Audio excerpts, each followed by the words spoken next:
Bueno, sí, teóricamente va a empezar a grabar en cualquier momento. Buenas noches a todos, todas, todes, etcétera, etcétera. Ahí estás grabando esta reunión, asegúrate de que todos sepan que se les está grabando, así que todos saben que se les está grabando.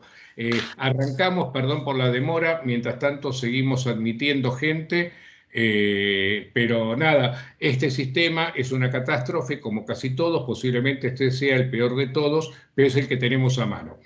Pero tenemos que arrancar y mientras seguimos admitiendo, cosa que no podemos hacer masivamente, porque si ponemos a admitir todos se cuelga la reunión.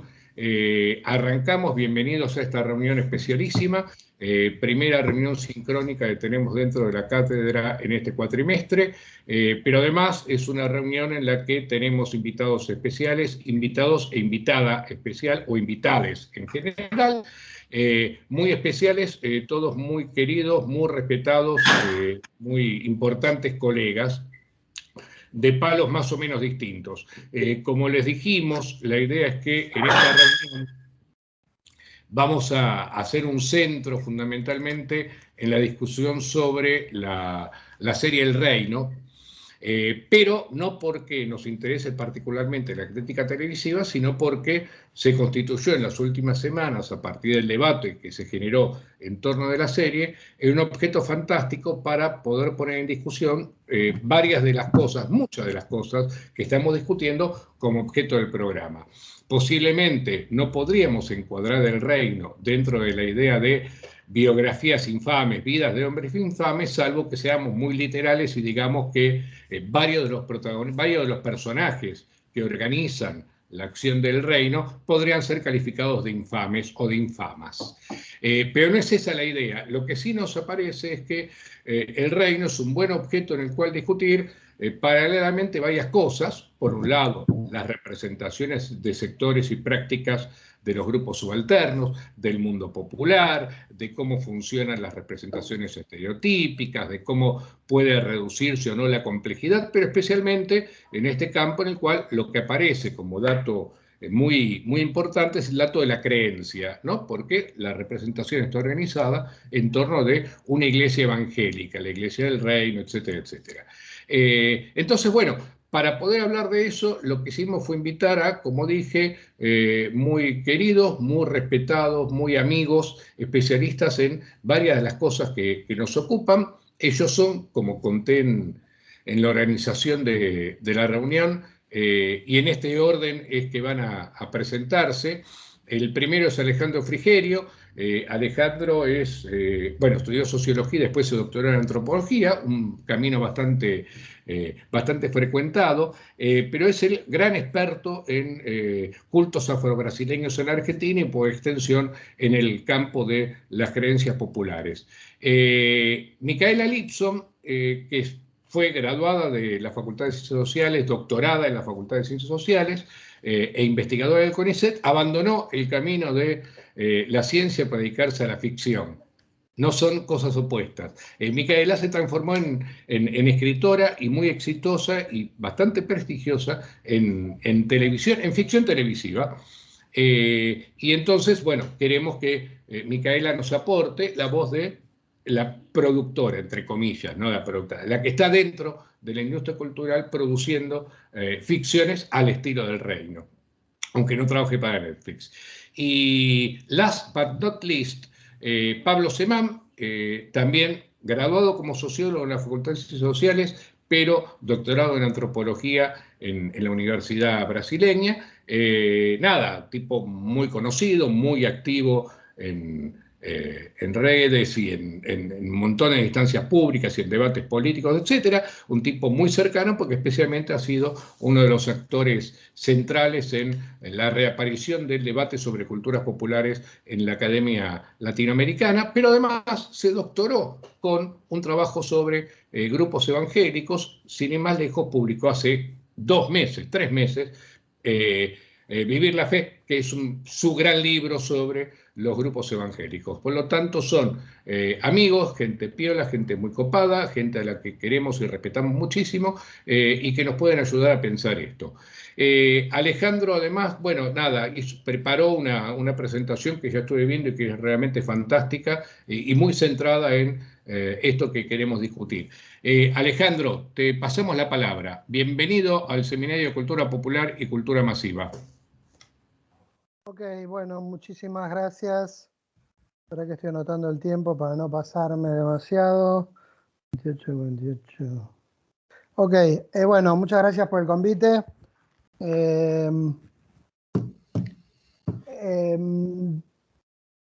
Antes que nada aclarar que fui el primero que pasó de sociología a hacer el posgrado en antropología, probablemente.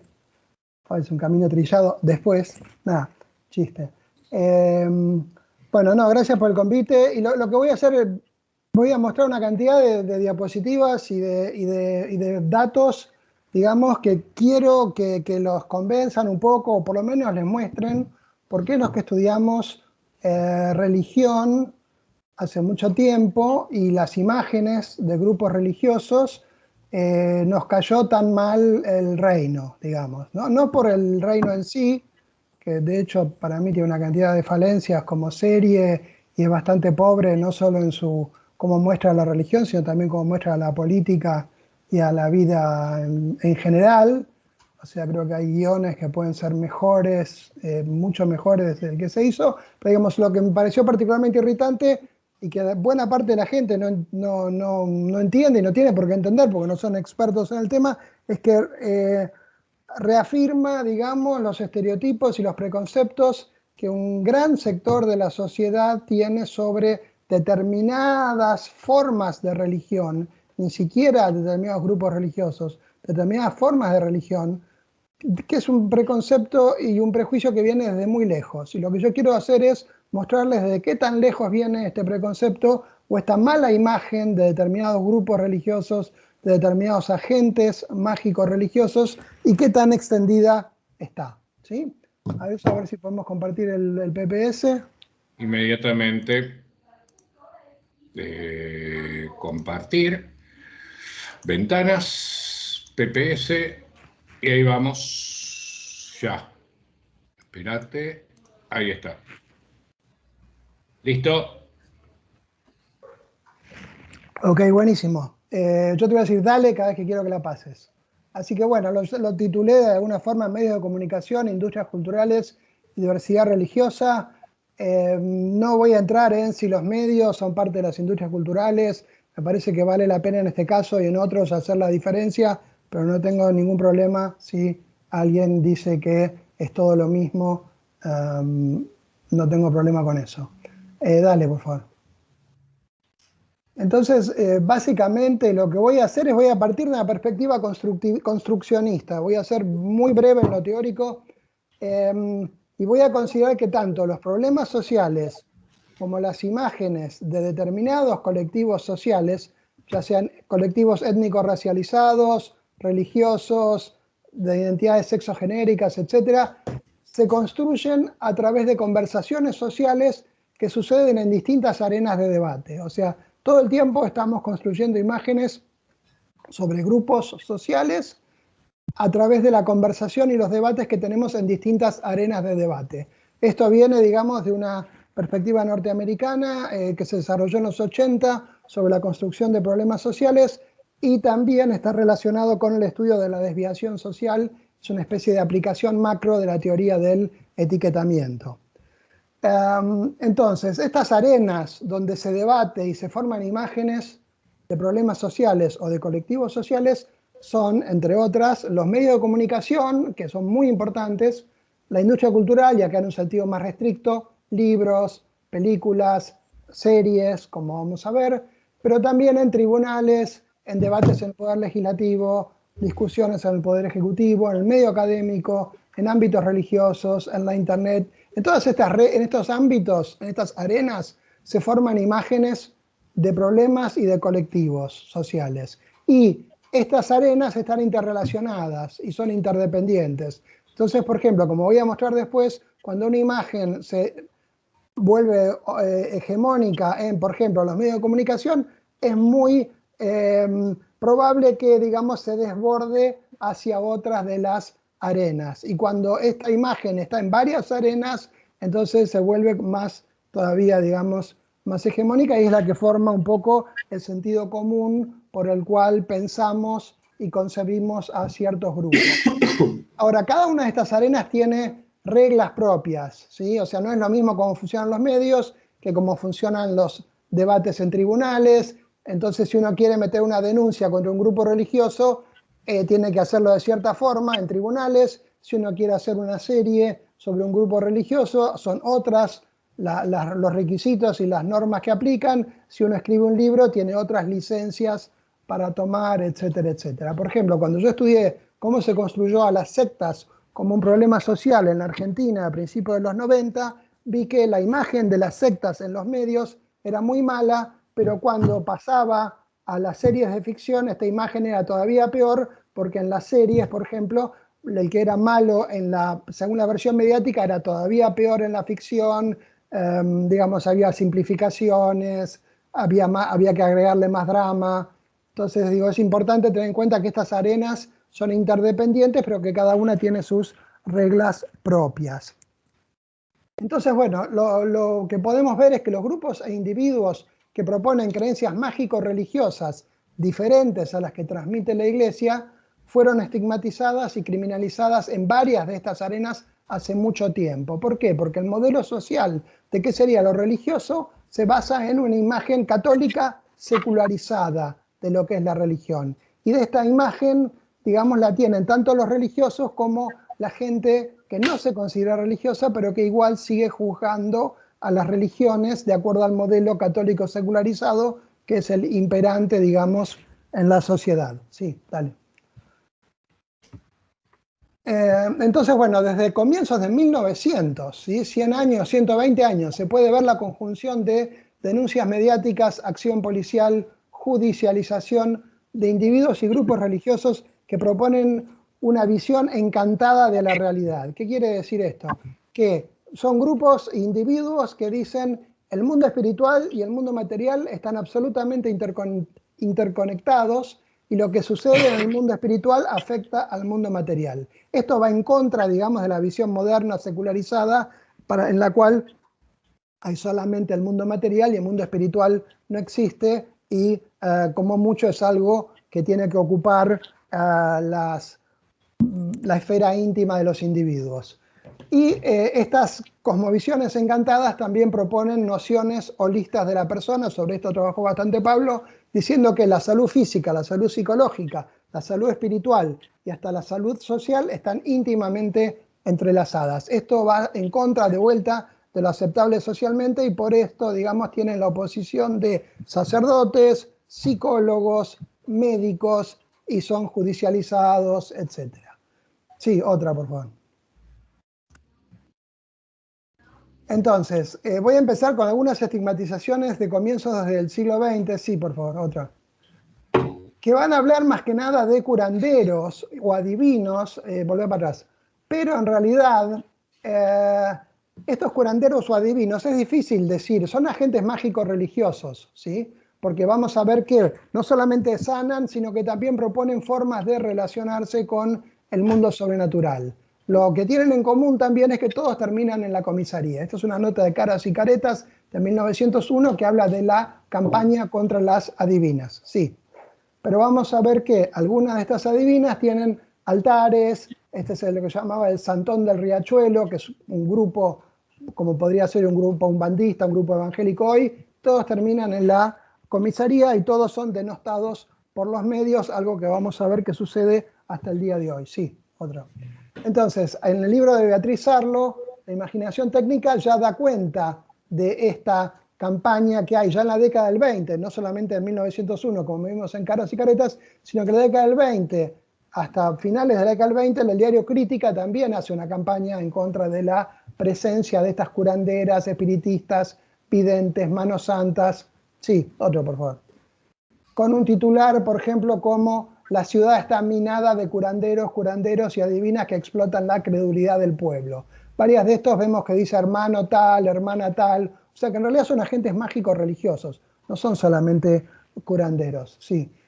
Más adelante en el tiempo, desde 1910, 1950, 60 y 70, una cantidad de personajes que de vuelta son agentes mágicos religiosos, a veces tipificados como curanderos, pero que en realidad también son agentes religiosos, fueron perseguidos por la policía, por los colegios médicos y con el beneplácito de los medios. La Madre María, que es una de las más conocidas, si uno lee los libros de los discípulos, uno ve que ella tenía un mensaje en el cual reinterpretaba toda la teología cristiana y no era solamente una curandera como creemos. Lo mismo Tibor Gordon, Omar Cabrera, que fueron los principales pastores que se hicieron conocidos socialmente y que es un prócer dentro de los evangélicos y no es tan conocido en este momento para aquellos que no somos evangélicos. Pensemos también que si los evangélicos son el 15% de la población, que nadie conozca a un pastor evangélico de cierto prestigio, salvo el pastor Jiménez, también nos muestra cómo están invisibilizados, digamos, cómo esta expresión religiosa y cultural está absolutamente invisibilizada en nuestra sociedad, sí, cuando no estigmatizada. Dale. Acá, por ejemplo, el pastor Omar Cabrera está hablando de la persecución que sufrió. Dice, tuve 4 casos en la corte, salí en los diarios con titulares de tamaño catástrofe. Como no solamente predicaba, sino que hacía curaciones, se me acusó de abusar de la credibilidad de la gente. Son todas acusaciones que se hacen hasta el día de hoy a los pastores. En esa época él usaba un collarín para que tuvieran la idea de que era un personaje religioso, se mimetizaba un poco con el modelo católico y así le iba mejor. Dice, no era lo mismo llegar con la ropa común que con la ropa clerical. Entonces, en ese momento para él era absolutamente intentar esta mimesis con la forma católica de presentarse como sacerdote. Sí. En la década del 80 se empieza a formar el problema de las sectas como un problema social y tiene 3 etapas que no voy a ahondar mucho, pero digamos cada vez más entre 1985 y 1993 la imagen se pone cada vez peor, ¿sí? Y van cambiando los grupos religiosos que son considerados sectas, pero siempre las sectas son algo horrible hasta que tenemos un pánico moral a comienzos de la década del 90, sí. Entonces, las primeras, digamos, la primera etapa se ven como sectas foráneas que son financiadas del exterior. Acá en este momento los principales acusados de sectas son los pentecostales. Sí. ¿Todo bien, papá? ¿Vos? Dale, Sí, Pablo, por favor. Por ejemplo, tapas de revistas, la revista Somos, esta acusación de que hacen negocios, que tienen un poder político, digamos lo mismo que aparece en la serie El Reino, pero que ya estaba apareciendo en medios de comunicación más de izquierda, más de derecha o intermedio desde la década del 80. Estoy cursando, sí. Pero tengo para un rato más por ejemplo, un medio de izquierda y un medio y la Nación. No, estoy entrenando. Los dos lo critican. ¿Sí? Un Dios para la crisis, discípulos de Dios o del diablo. Llaman mucho la atención estos actos en estadio de fútbol, etcétera, etcétera. Sí. Perdón, Alejandro, ¿le podemos pedir a Antonio que por favor silencie su micrófono? Porque se está escuchando una conversación, así no molestamos la presentación de Alejandro.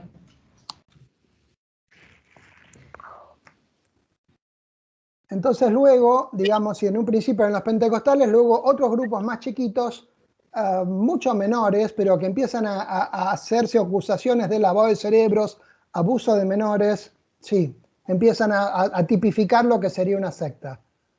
Sí. Y es interesante el idioma, ¿no? Porque en esta época, en 1989, todavía había un lenguaje medio de la época de la dictadura, ¿no? Desbaratan en 2 operativos a una secta declarada ilegal. Estos eran los niños de Dios que llevaron a prisión, separaron como a 200 niños de sus padres, les hicieron exámenes porque decían que los violaban, etcétera, etcétera. Después de 2 o 3 meses resultó que no los violaban nada y que no eran niños secuestrados, sino que la propia justicia había separado a los padres de sus hijos, sí. Pero esto inicia todo un prepánico, digamos, se hacen acusaciones de tráficos de bebés, tráfico de órganos, sí. Y cada vez más empiezan la idea de que llegan hasta esferas oficiales, ¿no? La idea de la secta y el poder, que todavía está también en el reino, sí. El uso del humor, ¿no? Como se supone que ellos tenían una sexualidad laxa, que no era cierto desde la década del 60 por lo menos, en un chiste, ¿no? Llegamos en un mal momento, están de misa y es una orgía. O sea, digamos, a través del humor también se puede contribuir a las campañas morales, sí.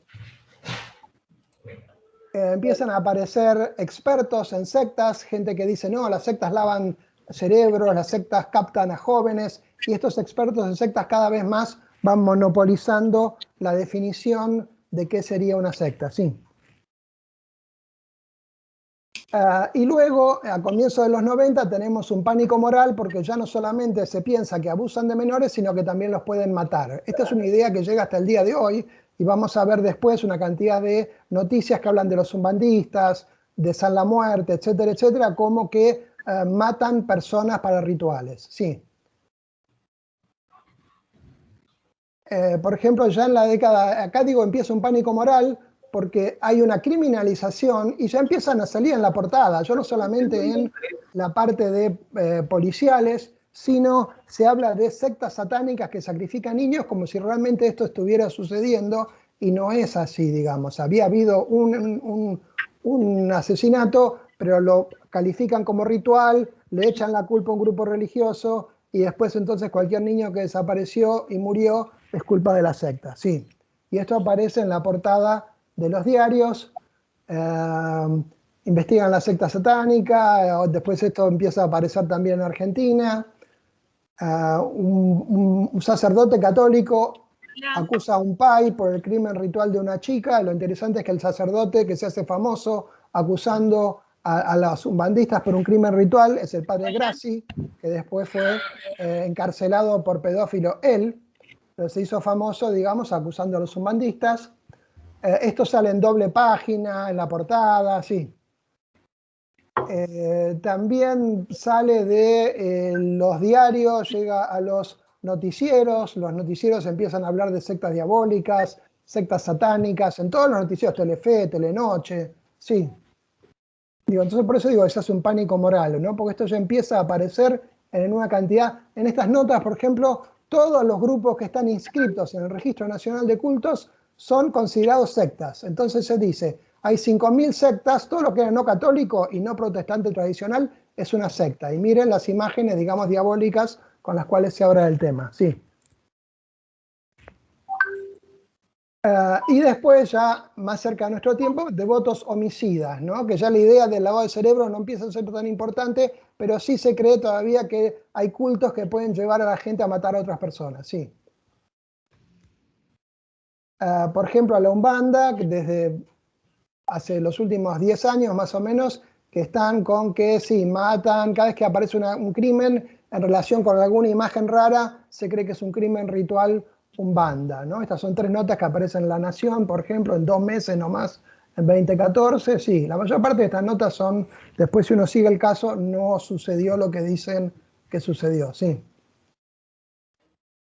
O, por ejemplo, bueno, también, ¿no? Aparecen rituales, ofrendas y salen en los diarios, siguen saliendo hasta el día de hoy. Encontraron una macumba, magia negra, como si fuera algo muy terrible, digamos, y todo esto después hace que la gente no pueda decir que es un bandista porque los acusan de hacer cosas terribles. Sí, la próxima. Lo mismo pasa con los devotos de San la Muerte. Desde que en agosto del 2010 se acusó a un chico de ser asesino serial porque era devoto de San la Muerte, pues resulta que el chico tenía problemas con drogas, tenía una vida muy complicada y era devoto de San la Muerte, pero su creencia religiosa no tenía nada que ver con los asesinatos, pero empieza a instalarse la idea que San la Muerte puede llevar a asesinar personas, sí. Por ejemplo, el día de hoy aparecieron varias notas de un joven que degüella a su padre como ofrenda a San la Muerte. Estas son a la derecha todos los medios en los que salieron las notas, y a la izquierda la nota en Crónica, pero ya está en Clarín también. Sí.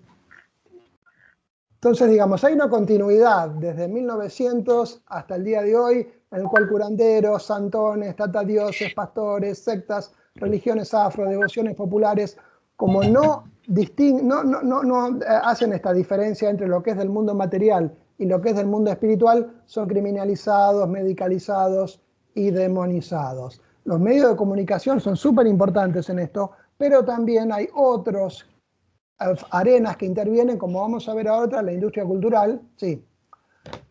Después del pánico moral, fue interesante porque después del pánico moral en los medios, se produjeron como 8 miniseries que trataron el tema de grupos religiosos. Y en todos los grupos, hubo 8 series, algunas que duraron 8 episodios, 4, 3, 1. Sí, en todas estas series, de 8 en 7 la imagen era negativa, ¿sí? La imagen de las sectas era negativa y más o menos correspondía al estereotipo que se había formado en los medios de comunicación. Los jóvenes eran víctimas, los gurúes eran todos chantas o criminales, y siempre se mostraba que estos grupos hacían cosas raras y llevaban a sus miembros a un final triste, empeoraba su vida o se ponía en peligro porque ellos estaban en contacto con esta secta. Esto en 7 series de 8 que tocaban el tema religioso entre el 93 y el 95, sí. Ya bastante más cerca en el tiempo, digamos, incluso los medios también hacían la conexión, cuando hacían la crítica de estas series, hacían la conexión con lo que estaba sucediendo con el pánico moral de las sectas en la sociedad. Entonces los propios medios eran los que decían, sí, esta serie va a reflejar lo que está sucediendo, nos van a contar el peligro de las sectas. O sea, no era solamente, es solo ficción, no, porque lo de la ficción también influía en cómo se hablaba de la ficción, lo que sucedía en la realidad influenciaba cómo se leía la ficción y la ficción venía a reforzar los estereotipos sociales. Sí.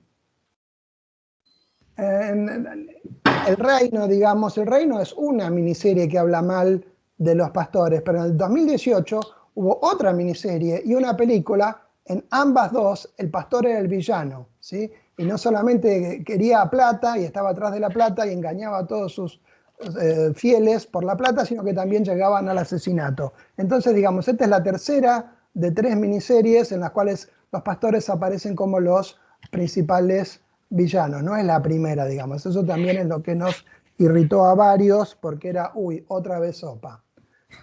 Vemos que los libros, el mercado editorial también tiene una imagen similar y ahora ya estoy llegando al final, digamos.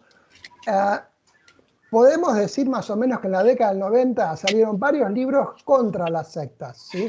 Estos libros legitimaban a los expertos que después iban a los programas televisivos, hablaban sobre las sectas, aparecían en las revistas y se contactaban con diputados y senadores para crear proyectos de ley más estrictos contra la diversidad religiosa.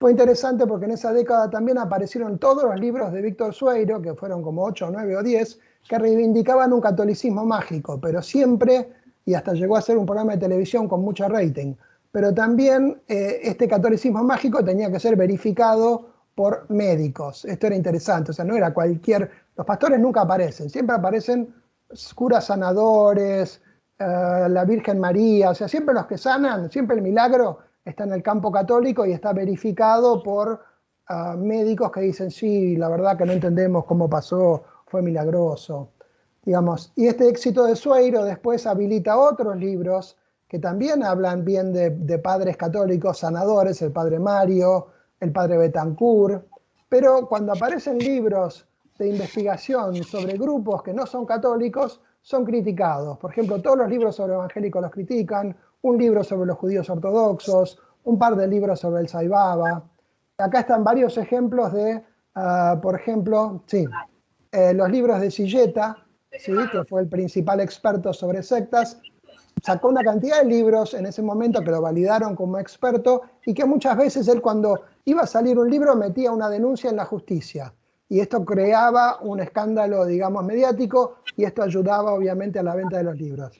Esta es una buena imagen de cómo el problema de las sectas se visualiza como algo peor cada vez, porque, por ejemplo, el mismo libro, la tapa de 1986, muestra a unos pentecostales enfervorizados, pero la 7ª edición de 1991 ya tiene un personaje demoníaco, tiene letras góticas, entonces, digamos, es como que la imagen que transmite la tapa es mucho peor que la primera imagen. Esto nos muestra cómo la imagen fue siendo cada vez peor. Los evangélicos, los libros que salieron, que no son los académicos, digamos, que no son escritos por gente que se dedica al tema, son todos negativos también. El libro Multinacionales de la Fe, de Silleta, Cristo llame ya, de Ceselowski, que salió en el 2005, se habla de una avanzada evangélica. El último libro que salió el año pasado, de Goldstein, El Poder Evangélico, dice cómo los evangélicos están copando la política, que dan todas imágenes, digamos, bastante pobres de estos grupos religiosos y no se condicen con lo que sabemos y decimos y dicen los que estudian estos grupos, como por ejemplo Pablo Semán, Marcos Carbonelli, Mariela Mosqueira. Digo, si hay algo que no falta en Argentina, son gente que estudie con seriedad el fenómeno evangélico.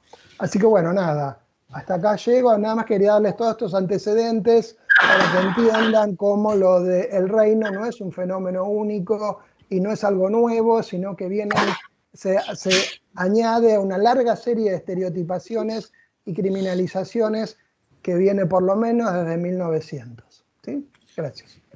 Ale, mil gracias. Completísimo, súper documentado. Me encanta además que haya traído ejemplos desde 1901 hasta la fecha relacionados con el trabajo en los medios de comunicación, el periodismo, etcétera, etcétera. Creo que eso es utilísimo en el contexto que estamos discutiendo. Le quiero dar paso a Micaela, a la que no veo aquí delante, pero supongo que cuando hable va a aparecer en pantalla. Hola Mica, ¿estás ahí? Acá estoy, estaba silenciada. Me parece maravilloso. Como debe ser. Mica, Sí. nada, lo que propusimos al comienzo. Sí. Vos escribís ficción. Yo escribo ficción. No traje PowerPoint. Acá, Quédate tranquila, lo hizo solo Alejandro. Bueno. Sí, escribo ficción hace varios años ya. No sé, ¿qué me quieren preguntar? ¿Quieren que diga algo? ¿Quieren Básicamente sí, queremos que digas algo. A ver. Queremos que digas lo que querés decir. Voy a decir lo que quiero decir. Voy a partir un poco de lo que dijo Alejandro, ya que estoy, voy a basarme un poco en sus análisis que son desde ya muy interesantes. Yo creo que, la ficción es un poco un conjunto de estereotipos, ¿no? A mí me llama un poco la atención, igual obviamente abono a lo que decía Alejandro, en las ficciones y en la gente en general ama mucho más a los villanos, con lo cual en ese sentido que se tomen en este caso a pastores y demás como villanos, hasta podría ser un halago, digamos, en ese campo. En cierto sentido, todas las ficciones cubren esos estereotipos. Si uno ve Breaking Bad, por ejemplo, es un cliché permanente de estereotipos. O por lo menos no sabemos si los narcos son esos seres mitológicos que ponen básicamente en la mexicanidad, de hecho, y sin embargo, uno ve Breaking Bad y no sé, por ahí sí, pero no sé si nos estamos analizando y armamos charlas y debatimos, lo cual igual siempre es bienvenido. Lo mismo pasa con Mad Men. También es un cliché de una lógica de estereotipos. Don Draper es un personaje que prácticamente combina con los muebles, es elocuente en sus palabras. Con lo cual, desde la ficción, a ver, por un lado yo no me atrevería a decir, como dijo Alejandro, es un guión malo, que esto, que lo otro, qué sé yo, igual eso obviamente es subjetivo, no voy a debatir eso. Yo también puedo tener, digamos, ciertas consideraciones respecto básicamente al contenido. No sé dónde, digamos, desde dónde, o por ahí sí nos sirve debatir sobre si los estereotipos o los no estereotipos. Yo creo que el debate hoy básicamente sobre el reino, por ahí yo lo colocaría más en qué es censurable o no censurable, porque de hecho lo que pasó después, que fue el fenómeno posterior, digamos, a la cuestión a la emisión del reino, a mí me parece muy interesante, porque de hecho todo ese posterior debate trajo como posiciones opuestas, ¿no? Por un lado, toda la crítica básicamente hacia Claudia Piñeiro, que obviamente la crítica tenía más que ver con su posición como activista política, por el aborto, etcétera, etcétera, etcétera, más allá de lo que era la ficción en general, porque por lo menos en redes hubo poca beligerancia contra Marcelo, que es el director y escritor también de la serie. Eso por un lado. Y por el otro, debatir sobre esto, sobre ¿es censurable? ¿Es bueno que haya cierto contenido censurable dentro de la ficción? ¿Cuál es el límite de lo que es, de lo que puede ser censurable o no? ¿Nos conviene, no nos conviene? ¿Es ficción, no es ficción? Igual puede ser apologético.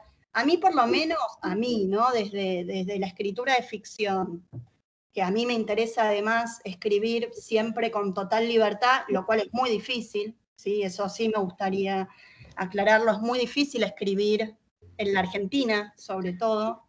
Yo no tengo dudas de que El Reino habrá sido una serie con muchísimas cucharas que se habrán metido en el medio. Hay 2 escritores, todo un equipo. Bueno, en este caso Marcelo es el director a la vez que el escritor, pero hay productores, hay una productora por detrás, hay una pantalla internacional, que en este caso es Netflix, que deciden un montón de cosas en los procesos. Hay actores que también intervienen y meten lo suyo a la hora de mostrar o de llegar a un producto. Hay editores que terminan editando, digamos, los capítulos. Siempre hay una frase que dice que los éxitos son de los productores y los fracasos son de los guionistas. Yo entiendo que Claudia, en este caso, fue un foco de crítica, y además Claudia tiene una presencia en las redes muy protagónica, ¿no? Es una mujer que tiene un lugar en las redes y que se la conoce, etcétera, etcétera. No es porque quiera hacer corporativismo, en este caso, pero entiendo que siempre hay algo por lo cual se le echa la culpa a los guionistas de absolutamente todo lo que se ve, sin importar, digamos, todo lo que está alrededor, que obviamente generan los productos finales, ¿sí? Es algo que me gustaría aclarar, que está bueno, digamos, saberlo. En la industria de la escritura, casi que los guionistas decidimos muy poco, muy poco. Y bueno, y después eso que planteé después respecto de lo que generó El Reino, ¿no? Lo que que genera, digamos, esta acción, que toma obviamente un tema sensible, que yo también coincido en que se trabaja con ciertos estereotipos, tanto como en lo político, yo también coincido con eso, pero no sé si eso por ahí yo desde otro lugar, ¿no? Lo estoy analizando, lo colocaría en ese lugar de gravedad. Digo, insisto, una vez tiras, comedias, no sé si esto igual está defendiendo lo que estoy diciendo, por ahí hay que quitar absolutamente todos los estereotipos. Pero me parece, me parece que es el modo también de mostrar la ficción de ese modo. Sí, perdón, Pablo. ¿Qué? No, es que, a ver, digo, lo que estás diciendo, lo que estás contando me parece absolutamente interesante y es muy piola que aparezca aquí para enriquecer el debate.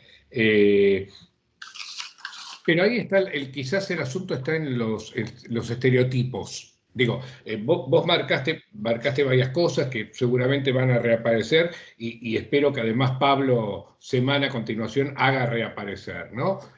Por esta cuestión justamente de si representás alegando fidelidad a lo real y después, sin embargo, te escudás en que la ficción, digo, fue el último argumento de Claudia en la nota que publicó en el diario.ar, ¿no? Bueno, esto es ficción, la ficción por definición es mentira.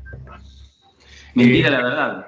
Esto se lo dejo más a Semán. Lo que me interesa es, vos también decís, toda serie está repleta de estereotipos. Breaking Bad, Modern Family o la que sea, digo, nativa o no nativa. Y entonces la pregunta es, vos como guionista, ¿cómo pensás esta cuestión del estereotipo? Es decir, si para vos es un recurso indispensable o es un recurso que tenés que cuestionar en tu trabajo profesional. Es que yo creo que esa pregunta, vuelvo a lo mismo y tiene que ver con lo posterior que pasó, que es la censura. Y hay un límite ahí que es interno y colectivo.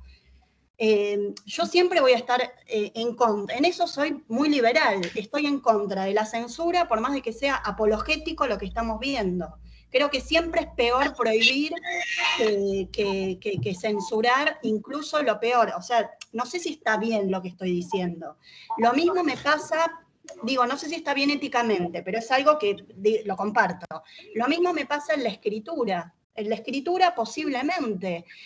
Bueno, vos lo sabés, yo me doctoré en temas vinculados a sexualidad y género. Para mí, esos temas, salvo que lo tome con humor, es difícil que yo caiga en muchos estereotipos, porque un poco me formé en eso. Y posiblemente, si me toca hacer el marginal, caiga en un montón de estereotipos.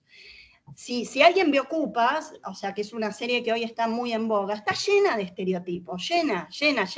El Chiqui, Walter, todos ellos hablando con esa elocuencia. Claramente está llena de estereotipos, y sin embargo, hay algo en ese modo de estereotipar que generó un vínculo con el espectador atractivo. Y quizás en el reino ese vínculo no sea tan atractivo. Con lo cual, eso es lo que quiero marcar, más allá, o sea, yo posiblemente haga estereotipos de algunas cosas y de otras no. Posiblemente, como madre, por dar un ejemplo de un hijo adolescente, pueda estereotipar algunas cosas con humor y otras más realistas, porque es también la vida que me toca vivir, que obviamente no es la vida de otro, con lo cual si otro lo ve va a decir, vos estás estereotipando mi vida. Digo, en ese sentido, creo que es complejo y que hay un límite y que ese límite es interno. No dudo de que alguien que se dedica a trabajar y a analizar esas temáticas vea millones de estereotipos, sobre todo de una ficción que, eso es cierto, no indagó demasiado en el tema, en ese sentido, ¿no? Eso es claro, no indagó demasiado en el tema, hubo una intencionalidad clara. Yo creo que con el reino hay una intencionalidad política clara, ¿sí?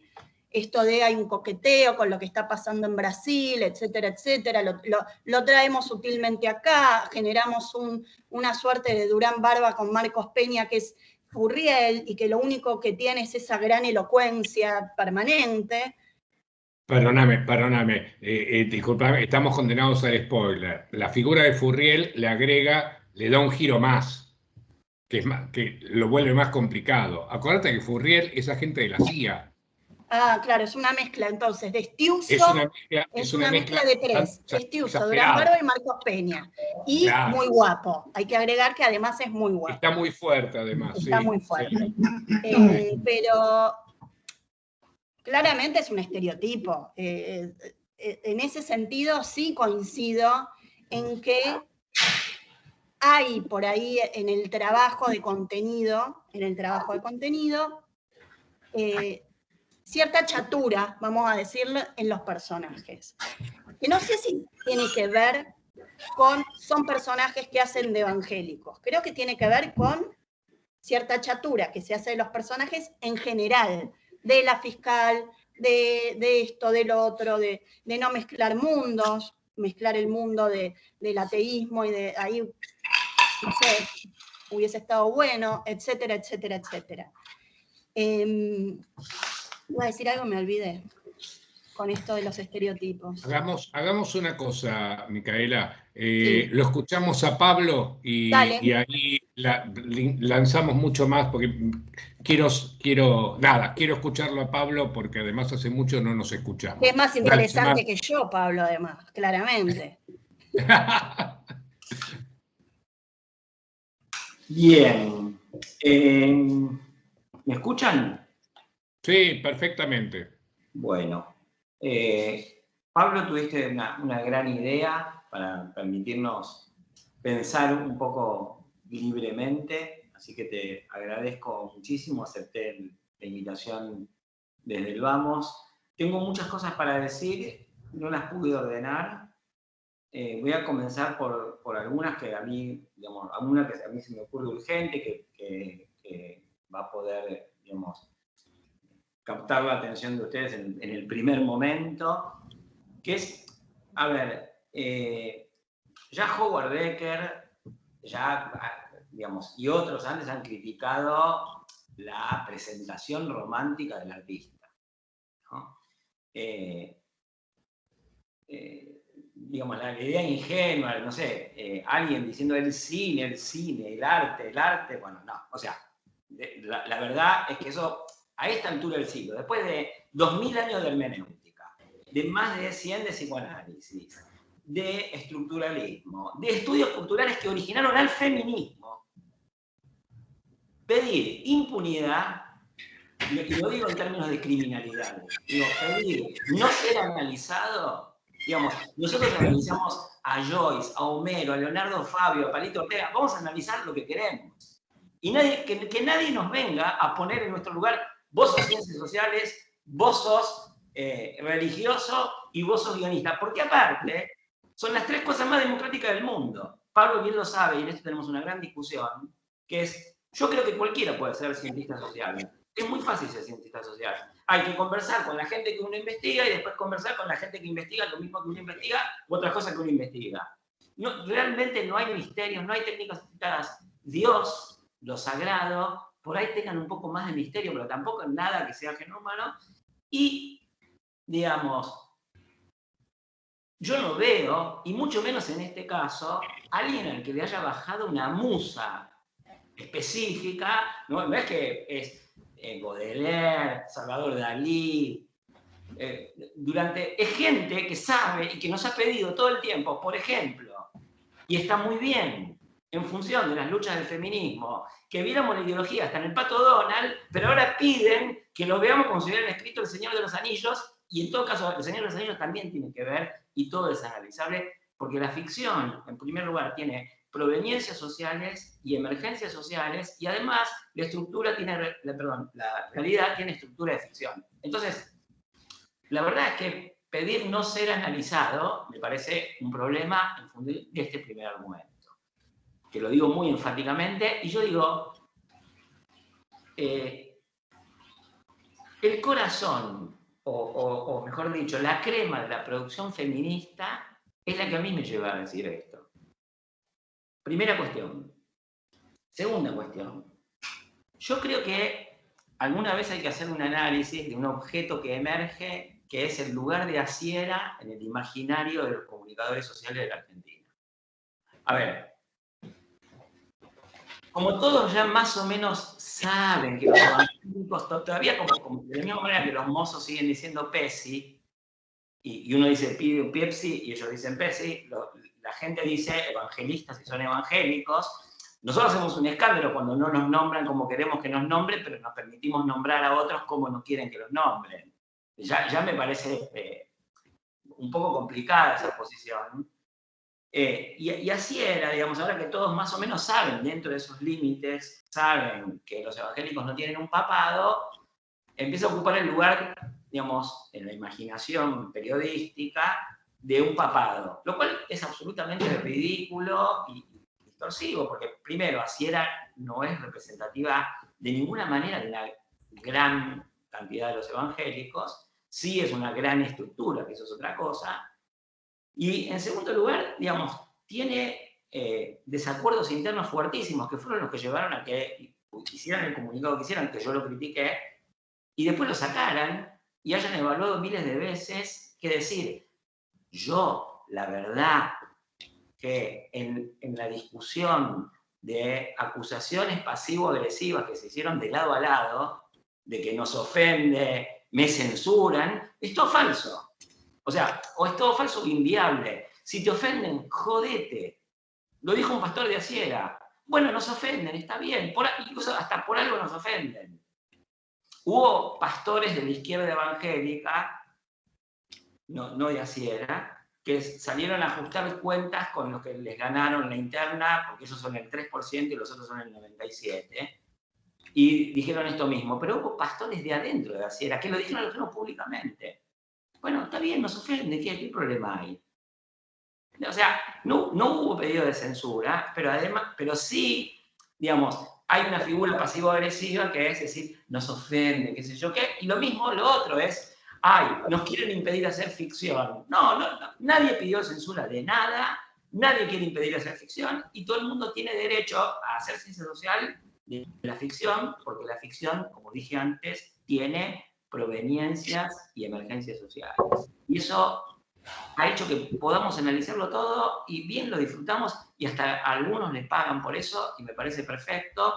Y eso además ha dado origen a procesos de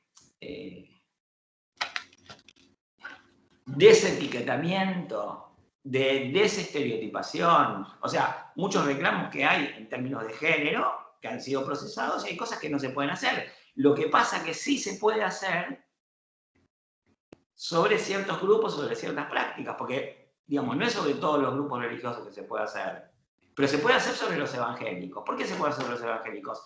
Por casi todo lo que dijo Alejandro. Porque son negros, porque son pobres, porque creen en Dios y porque no creen en las cosas que cree el circuito del diálogo endogámico que consumen en sus cúpulas. Bueno, está todo bien, está perfecto. Para mí, o sea, eso no, ni censura, o sea, ni pedir censura, ni declararse censurado porque a uno lo analizan.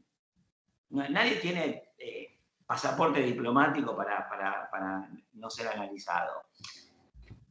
Y quiero agregar una cuarta cosa a todo esto, que para mí fue muy importante, porque, digo, se dice por ahí que hubo gente que, digamos, pertenece a grupos evangélicos y mostraron la verdad a los evangélicos y se sintió liberada, y yo no tengo la más mínima duda de que eso haya pasado.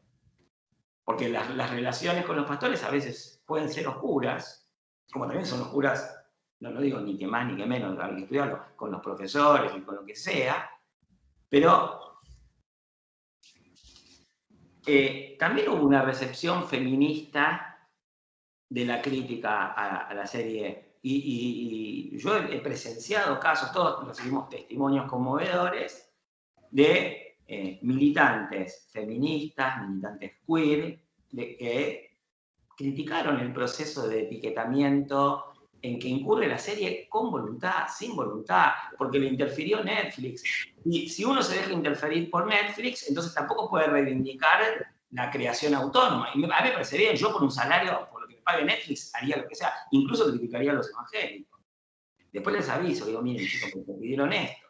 Ahora, me parece que en ese proceso que yo vi, y se puede ver en Twitter, en las discusiones, y en quienes retuitaron las opiniones, que hay un efecto positivo y paradojal del feminismo, y muy interesante y muy generoso del feminismo, que es no vamos a ceder a los etiquetamientos, incluso el etiquetamiento de gente que en algún momento podemos tener contradicciones y peleas.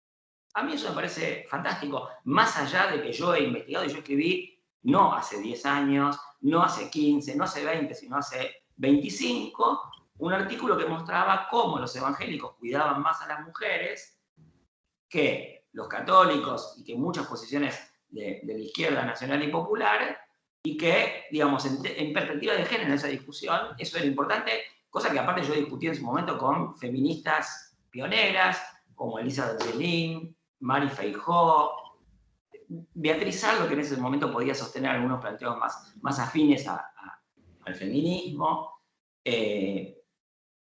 Entonces, digo, vuelvo a este efecto del feminismo en la recepción. Hubo un efecto del feminismo en la recepción crítica de la serie, minoritario, claro, digamos, nosotros, los que discutimos esto, estamos discutiendo contra un tanque.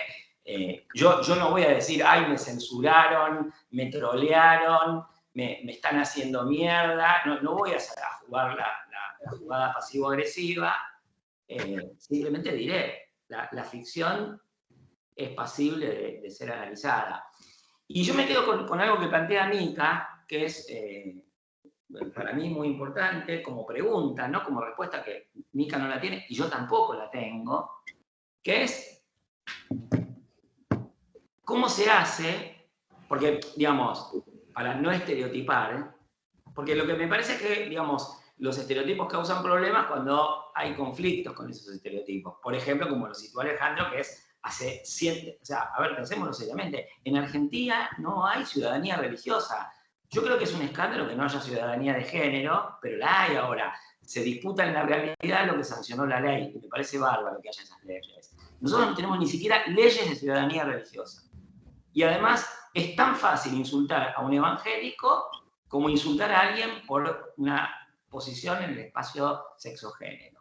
Me parece problemático y el estereotipo hace eso. Y yo pensaba en un texto que todos nosotros conocemos por 1000 vueltas que damos en la academia, que son los trabajos de Lila Bulugod sobre la recepción de la televisión en Egipto y el destino de la serie escrita por una feminista que no es recibido de la forma que ella quería, pero es recibido.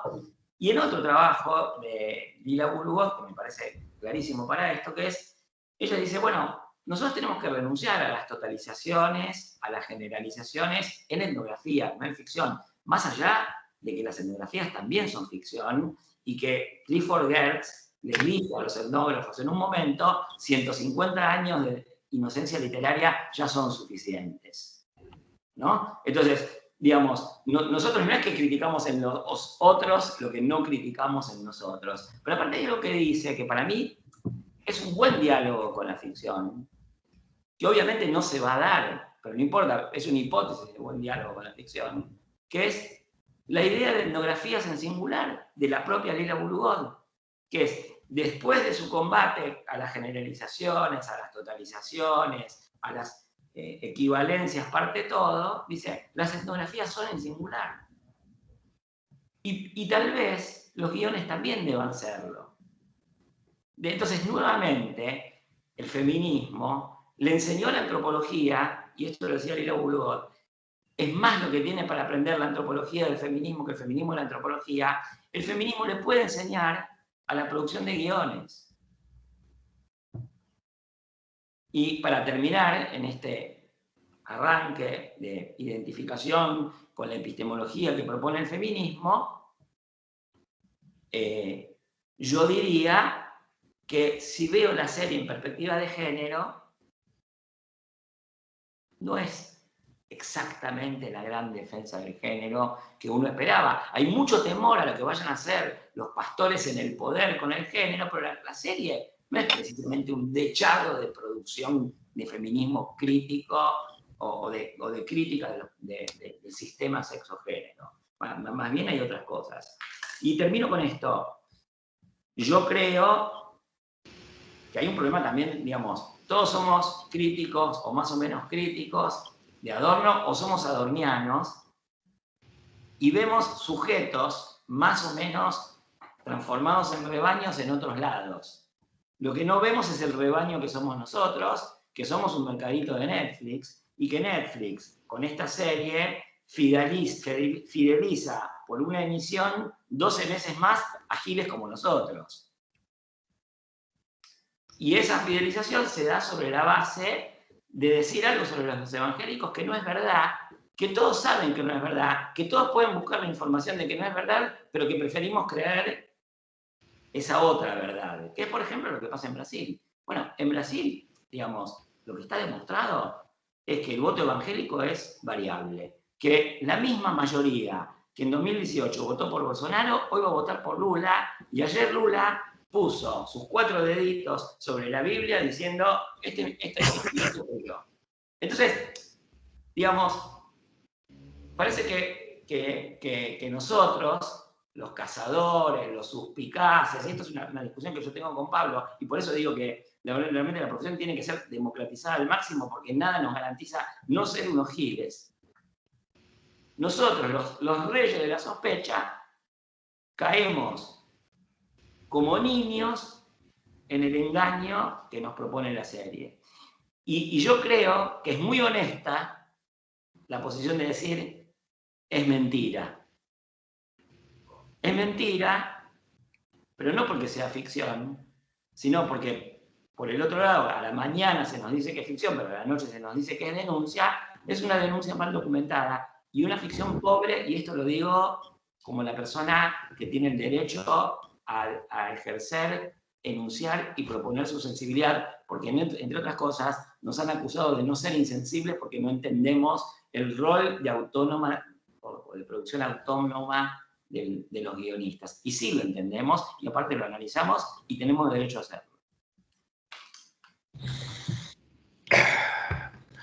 Gracias, querido amigo.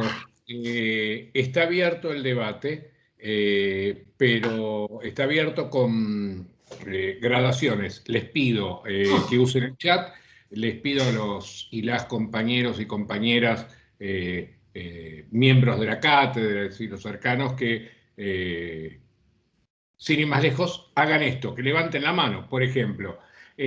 Ale, antes de... Sí, vi tu mano, la manito amarilla, esa del sistema levantada.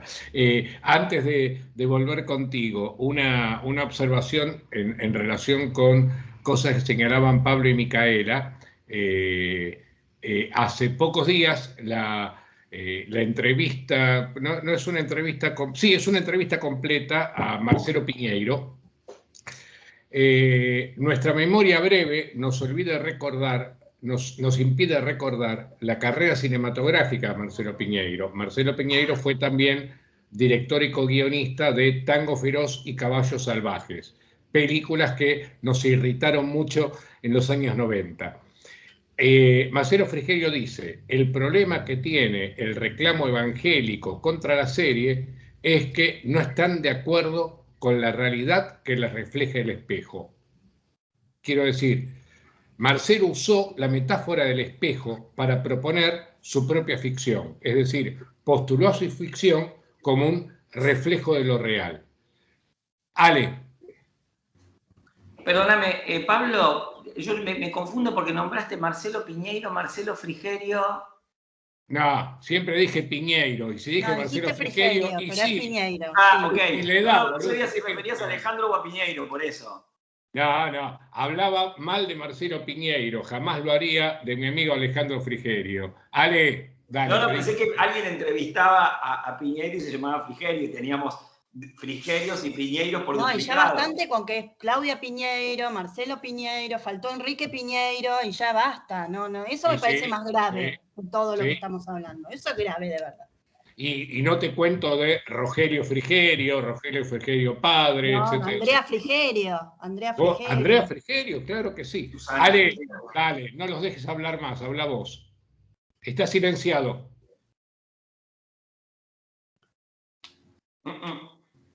Ahí. Ale, está silenciado, Alejandro. Ahí está. A ver, primero, nadie pide censurar a nadie. Segundo, creo que es absolutamente importante. Segundo, el comunicado de Asiera fue un horror, y como dijo Pablo, bueno, es Asiera, no es todos los evangélicos, y creo que poca gente duda de que el comunicado de Asiera haya sido un horror. Después, me parece interesante que, digamos, poner de vuelta en contexto esto. Hay 3 series en los últimos 3 años sobre evangélicos, y las 3 transmiten una mala imagen de los evangélicos. Y no solo eso, sino que encima, digamos, son parecidos los estereotipos. Entonces, digamos, el problema no es solamente, en la ficción tenemos que hacer estereotipos, porque si no, ¿cuáles son los estereotipos? ¿Y por qué siempre se repiten los mismos?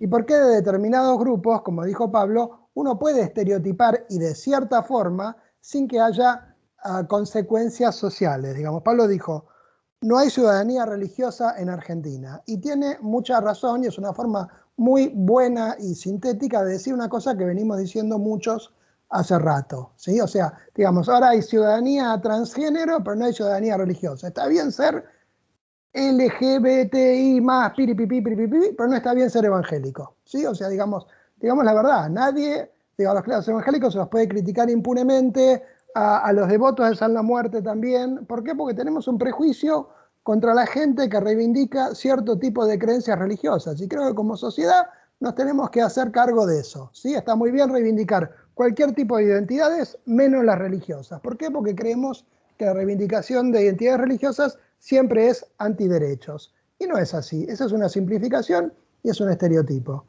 Después, ya yendo un poco más al tema de los guiones, Hollywood hizo 200 millones de guiones en los cuales los tipos tuvieron que reconvertir su forma de ver, y por cada latino malo te ponen un latino bueno o lo que fuera. O sea, no es tenemos que usar estereotipos y entonces caemos en la simplificación. Los guiones en una cantidad de series muestran que si vas a hablar de determinados grupos tenés que tener cuidado, y no es lo mismo que censurar, porque si no, entonces cada vez que Tinelli hacía una joda machista o algo así, ahí bueno, es una joda, está bien.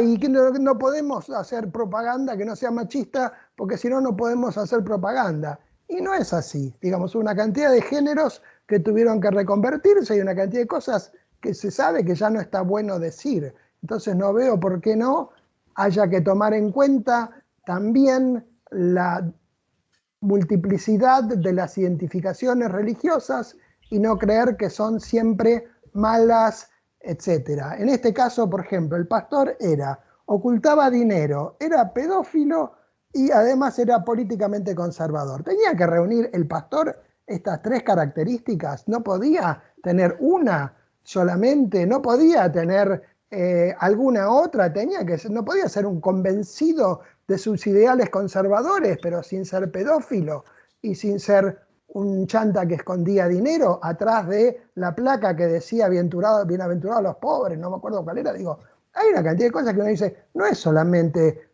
la ficción tiene estereotipos. Hay estereotipos y hay estereotipos. Digo, o sea, no caigamos en que hay. Entonces, si yo no estereotipo de la forma que creo que tengo que estereotipar, no puedo hablar. Sí, podés hablar, pero te van a criticar y está bien que te critiquen, como dice Pablo, y pensemos un poco, digo, de vuelta, poniendo en perspectiva, ¿por qué hace 100 años que venimos viendo a determinados grupos religiosos, a determinadas personas, como, digo, no es, yo antes decía hace 20, 30 años, cuando me puse a ver para atrás, hace 100 años, entonces ya esto es un problema también de la sociedad argentina que tiene cierta idea de cómo somos y de cómo no debemos ser. ¿Sí? Somos blancos, somos racionales, somos secularizados, no tenemos que ser negros, no tenemos que ser macumberos, no tenemos que ser mágicos porque esos son los brasileros. Bueno, ¿saben qué, chicos? Nosotros también somos así. Tenemos que hacernos cargo.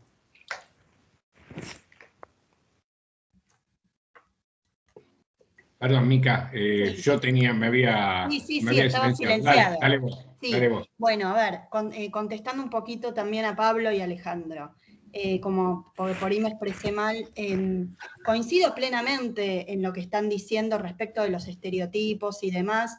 Yo insisto con algo, creo que la cuestión de cómo se estereotipa tiene que ver con límites internos y con intereses internos, con búsquedas internas. No por ponerte de ejemplo negativo en este caso, Alejandro, pero si Marlene Guayar te escucha diciendo LTPP, así también se va a enojar posiblemente de cómo vos tratás una sigla de una lucha que también lleva años en muchos países y en la Argentina. Con lo cual, y obviamente no lo hiciste malintencionado, no dudo de que tenés buena fe respecto de los grupos LGBTI. Con lo cual, en ese sentido, digo,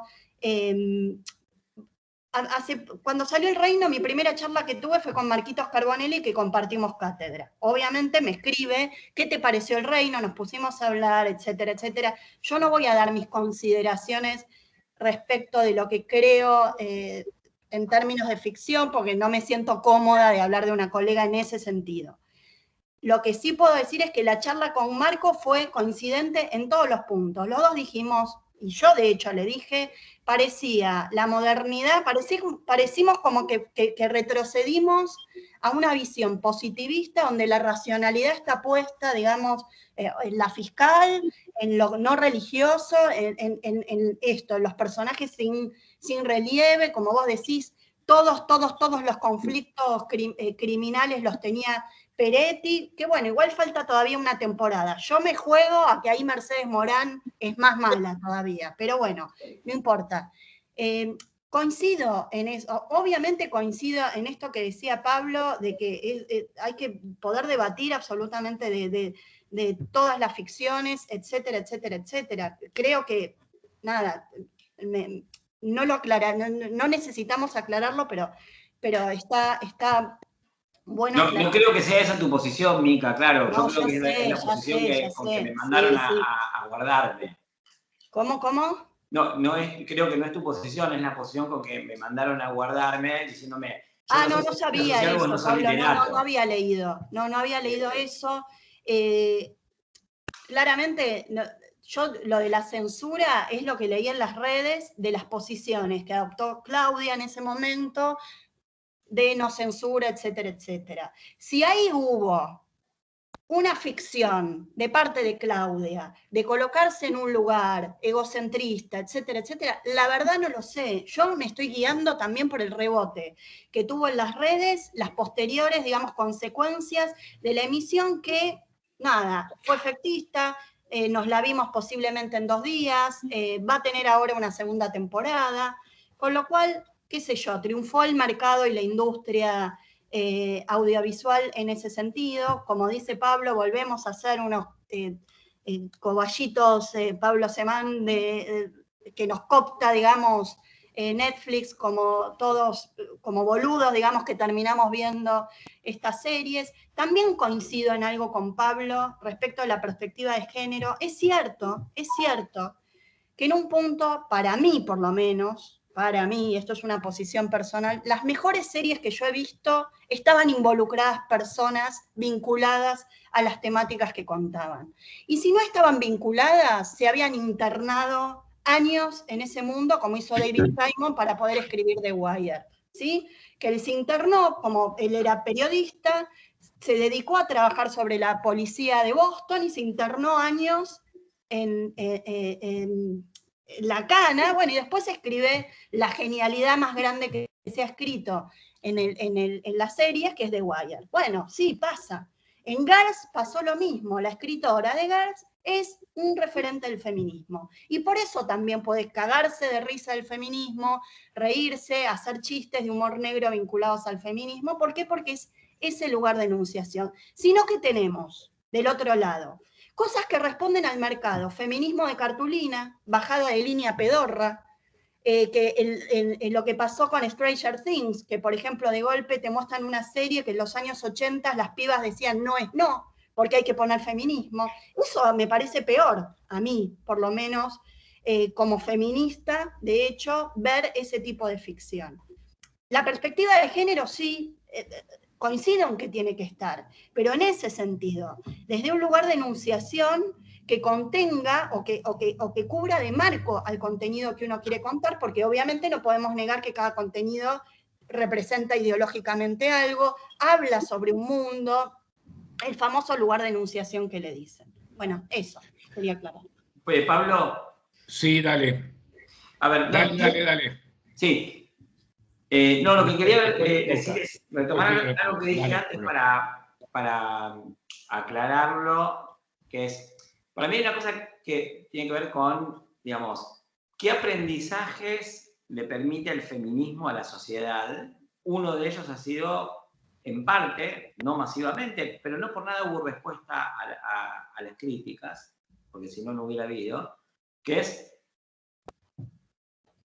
las luchas contra la rotulación han causado un efecto y han sedimentado en no admitir rotulación incluso contra los evangélicos. A mí eso me parece fantástico. Eso es un efecto del feminismo. Yo creo que hay otro efecto del feminismo que no está capitalizado, que no tengo la esperanza de que se capitalice, pero al mismo tiempo, como diría un evangélico como Martin Luther King, aunque el mundo vaya a arder mañana, yo voy igual a plantar mi manzano y digo, para mí, la idea de Lila Bulugod de etnografías en singular, derivada de la propia crítica feminista en la antropología, le da un instrumento a la producción de textos de circulación social sobre lo social, incluso aunque no sean antropológicos, que podría ser interesante debatir. Yo sé que lo voy a poder debatir con Mica y sé que no lo voy a poder debatir, o tal vez, no lo sé, creo que no, con Claudia Piñeiro y con Marcelo Piñeiro y con Enrique Piñeiro y con el Hospital Piñeiro tampoco. Pero no importa, digamos, yo creo que eso hay que plantearlo. Ahora, yo quiero dar 2 marcos más, uno que lo estableció Alejandro, que me parece importante, que es, no es la primera vez que se dice esto de los evangélicos. Exactamente esto. Y la primera reacción antievangélica y la primera, digamos, campaña evangelicofóbica, además de la que apareció cuando fue la primera concentración de masas en Argentina, que fue la de Tommy Hicks, es la que hizo la Iglesia Católica a través de Silleta, que en buena parte era un hombre de la Iglesia Católica, y toda una sociología paracatólica que decía exactamente las mismas cosas y que fracasó. La verdad es que fracasó. Lo cual a su vez lleva a una pregunta que es, y esta es una pregunta que yo le hago a las sensibilidades democráticas, que creo que son todas las que están acá presentes. Por ahí hay alguno que no, porque en este momento la democracia está tan en cuestión que incluso tal vez acá haya gente que crea que no está buena la democracia. Pero es como cada 5 años, cada 2 años, cada 3 semanas se descubre que están los evangélicos, pero son cada vez más. Yo lo que les pregunto a todos ustedes es, ¿qué van a hacer con los evangélicos? ¿Qué esperan que pase? ¿Ustedes creen que los van a desconvertir, que los se van a disolver, que hay que ponerlos presos, que hay que cerrar las iglesias, que hay que censurar los discursos? Los evangélicos también podrían decir pasivo-agresivamente esto, y de hecho creo que lo han dicho, y una de las críticas internas fue, che, no salgamos a victimizarnos. ¿No? Porque aparte de las acusaciones cruzadas, esta acusación se dio desde los dos lados. Todos dijeron, me censuran, y todos dijeron, en la lógica de la canchereada, es, che, ¿qué de cristal es tu religión o qué de cristal es tu feminismo que no te bancas una crítica? Porque acá somos todos bravos, ¿no? O sea, son todos luchadores, guerrilleros, combatientes, de la nada. No le ganaron nada a nadie. Bueno. Entonces, digo, la estrategia en la que se inscribe, la segunda cuestión es, digamos, ¿qué van a hacer con los evangélicos? Porque lo único que no va a pasar es que los evangélicos vayan a ser menos. Lo que sí se va a pasar es que ahora son 5 millones y van a ser 8 en 5, en 6 o en 8 años. Pero van a ser 8 y después van a ser más. ¿Qué van a hacer? Y yo agrego entonces este tercer punto, que para mí es muy interesante, porque yo creo que hay, además de una lectura social posible de la serie, a mí me parece, como ha pasado muchas veces, yo lo he analizado, lo tengo escrito, que es la producción cultural produce política cuando los políticos no hablan de eso. Por ejemplo, toda la producción histórica de la Argentina en los años 2001, 2003, 2004 y 2005.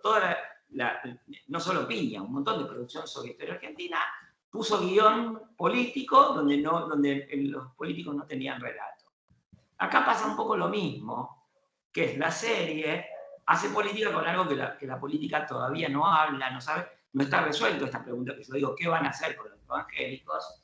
Y a mí me parece realmente tierno, conmovedor y gracioso que una parte de los que se identifican con los derechos del pueblo, con los que yo también me identifico, que son los derechos de la ciudadanía religiosa y los de la ciudadanía sexogenérica, que pueden ser en tensión, que se abandonen para resolver esa contradicción a la conducción del stolbizerismo mental. Porque esto es una cosa que sale de un espacio sociocultural que son los votantes de Stolbizer. Y eso, si nosotros no le ganamos nada a nadie, esos mucho menos le ganaron nada a nadie. Y no solo eso, sino que en ese espacio sociocultural no van a tener ningún problema en ir con Macri cuando Macri vaya a la elección de 2023 y cuando Macri vaya también con pastores evangélicos y con los punteros que más rechazan y con agentes de la CIA. Entonces, me parece tierno, conmovedor y gracioso que se intente denunciar lo que dentro de 2 años se va a terminar haciendo. Estoy viendo, tengo una mano levantada, estamos tratando de habilitar el chat que no sabemos por qué se empeña en no funcionar. Desde las 7 de la tarde que Teams se empeña en demostrar que lo que puede no funcionar no va a funcionar. Pero nada, estas son las condiciones que tenemos. Yo quiero agregar algo más antes de tomar alguna de las manos levantadas, una de las cuales es la tuya, Micaela. No sé si es que perseverás o... Sin triunfar, persevero pero no triunfo. ¿Qué? Bien, pero dame un segundo y te paso la posta. Quería hacer una única acotación respecto de lo que están comentando los tres. y que tiene que ver con lo siguiente. Por ejemplo, lo anoté en el momento en el que Micaela señalaba con mucha lucidez que miles y miles de guionistas en la industria hollywoodense tuvieron que reescribir sus guiones producto de las presiones de determinados grupos más o menos activos, más o menos eficaces, respecto de cierta predominancia estereotípica o ciertos abusos representacionales. ¿No es cierto? A veces hasta cierto exceso, ¿no es cierto? Pero lo cierto es que tuvieron que hacerlo. Ahora bien, lo interesante es que esas reescrituras, esas nuevas formas de representar, se producen por efecto de un debate social. Es decir, hay un debate social en el cual estos actores trabajan como actores políticos, culturales, van generando mayor presión. Digo, el caso del feminismo en ese sentido es muy claro, ¿no es cierto? Esto es, el feminismo obligó a que las formas de representación fueran otras, fueran distintas. En general creo que mejores, en general creo que no son perfectas, ¿no es cierto? Que hay muchísimo para cambiar. Sigo insistiendo en que el lugar de enunciación, retomo esta categoría que usó Micaela, es predominantemente blanco, urbano, clase mediero y masculino. Predominantemente, pero ese debate social impulsado por las compañeras en torno de los postulados de la representación de género, la cuestión del patriarcado, de las representaciones de las mujeres, de las voces de las mujeres, contribuyeron a una transformación de estas pautas. Ahora bien, lo que viene a continuación es entonces, ¿por qué no ocurre eso con, en general, los grupos subalternos y en particular, como señalan Pablo y Alejandro, con los grupos con las creencias no católicas? ¿Cierto? Esto es, ¿se trata simplemente de una cuestión de debate político? Yo creo que sí, también, que creo que es un debate en el cual muchos estamos metidos, en el sentido de las voces subalternas no circulan del mismo modo que, no circulan del modo en que ese lugar de enunciación predominantemente masculino, urbano, clase mediero, es además blanco, laico, entre comillas, racional, patatín, patatín, patatén. ¿No? Entonces, por un lado está esta cuestión de hasta qué punto este debate político puede permitir una fractura o una transformación en su modo de representación similar al que lograron las compañeras, pero también, por otro lado, hasta qué punto no es trabajo de los propios actores, digamos, ¿no es cierto? Esto es, en el mundo de la creación audiovisual, donde aparecen las orejas dispuestas a escuchar ese mundo popular de otra manera. ¿Se entiende lo que quiero decir? A mí me parece que ahí hay lo que vos misma, Micaela, decías. Hay en las mejores series uno suele ver ese trabajo de preparación del guión. ¿No? El trabajo de, voy a hacer una serie sobre evangélicos. ¿Con quiénes tengo que hablar? Boludo. Con Semán, con Frigerio, con Verónica Jiménez Belibó, con este, con otro, con el de más allá. ¿No es cierto? Esto es la posibilidad del acceso a fuentes mucho más claras, para no hablar de ir a escuchar al nativo o a la nativa. ¿Querías decir algo, Micaela? No, se me había quedado la manito levantada. Igual sí, coincido en lo que decís, Pablo. Creo que no es que hay que ir a hablar con Semana o sí o con Alejandro. Creo que el mejor laburo es internarse en los lugares y compartir con los nativos, o ser propio nativo a la hora de escribir, ¿no? Me parece que esas han sido las series que han funcionado más que otras. Esa es la verdad, es así.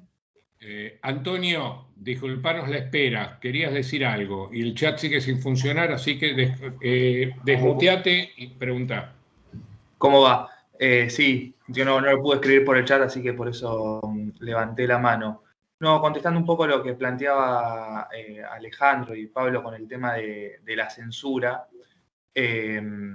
también debe tenerse en cuenta que hace más o menos un mes, 2 meses, un grupo de de periodistas publicaron una investigación que la llamaron La Reacción Conservadora, que sufrió directamente la censura de parte de distintos grupos de poder, entre ellos sectores evangelistas o evangélicos, ahora no sé cómo se dice, no sabía Evangélicos.